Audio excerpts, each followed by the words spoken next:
What's going on, guys? Castrosity here. Today I'll be reviewing the Nike Jawfly 4 against the Nike Superfly Elite 2. Well, not a review, but comparing them. So let's get started. First things first is how they look. So the Superfly, the Jawfly 4 looks like. It's a cool shoe. Spike looks really cool. The spike plate looks even cooler. And there's a lacing, and as you see, it has a tongue. And so I get it. Very lightweight shoe. Has like some mesh right here. It's very light and pretty breathable. And it's a Superfly Elite 2.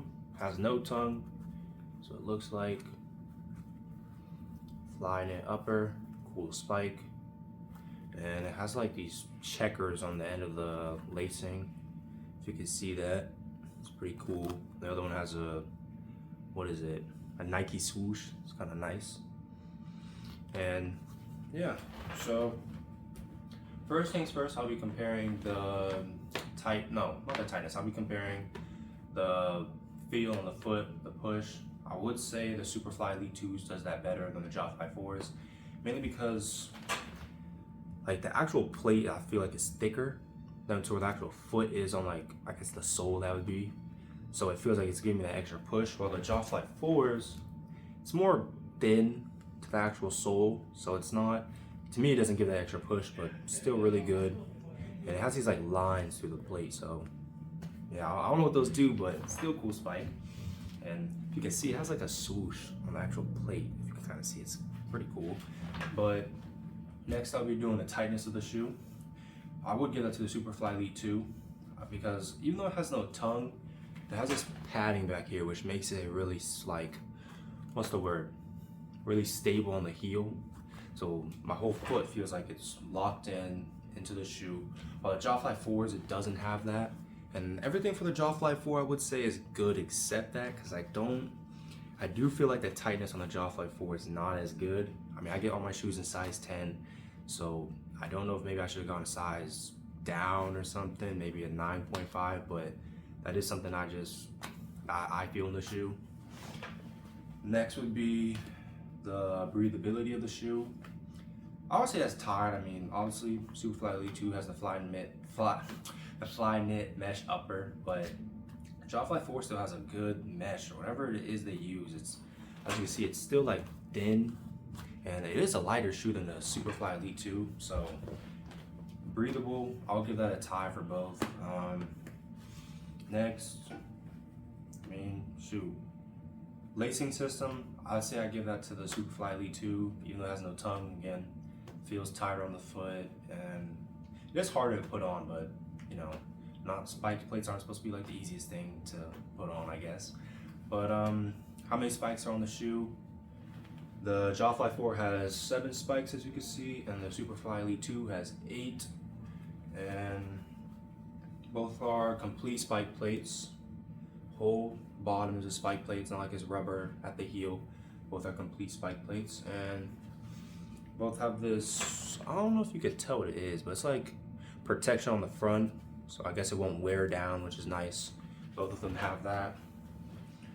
The one thing I will say about the Jawfly 4, I know a lot of us track run, well, in general, a lot of us runners, we wear our spikes. We have to walk across the football field to go to one end to the other sometimes. And the Jawfly 4 does pick up some of the turf in between like the lines and I guess rigids of the spike plate, which is a little annoying, but again, it's not like adding weight or anything really. It's just, if you have tweezers, you could take them out, but it's not too bad. It's just a little, it's a little, I guess, annoying, but it's not really that bad. It's just, I guess you could be cautious of that. While the Superfly Elite 2 doesn't have that problem, just falls out, but still good spike plates on both. Again, I do believe the Superfly Elite 2 gives that extra push. The Jawfly 4 is, I feel like, more flat, not as rigid, but it's still a good shoe. For what events I would use for both, I would use this for the 100, the Superfly Elite 2s. I would use the Jawfly 4s for the 200. Now, you can use both shoes for the 1 and the 2.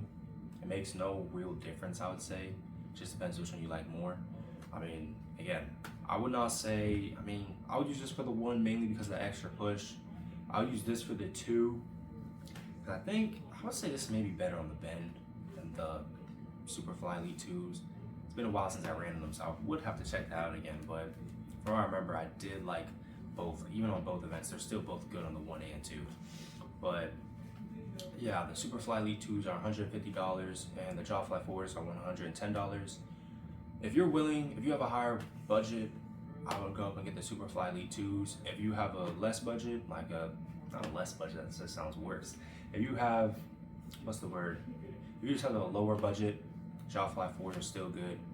Again, I don't think any shoe is really gonna make you like, if I had to say this, if there's gonna be a time difference between one shoe and the difference, I guess, or not difference, one shoe and the other, I wouldn't say there's really any. Again, I ran, heck, my PR is in the Nike the Nike Rival S9, and that's like the lowest Nike track spike. So yeah, I mean, the runner makes the shoe doesn't make the runner.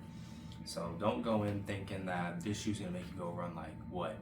If you're running like 11.2, don't think it's gonna make you probably run sub 11. Like, it just won't. Because again, my PR is in the Nike Rival S9, which is realistically not as good as a spike as these, and not as high end, but you know, it's just the runner that makes a shoe. But again, we'll use these for the 200, use these for the 100, but you can use these for the 100 and 200 along with the Superfly. You can use these for the 100 and 200. Overall, if I had to give the shoes like a 1 to 10 rating, Superfly Elite 2s being a 10, I'd give the Jawfly 4s a 9 or an 8.5. Lowest maybe even an 8. But they're still both really good shoes. And you really can't go wrong with either of them. Both get their job done, and just overall good spikes. But that's it for today's video, guys. Thanks for watching, and I'll see you guys next time.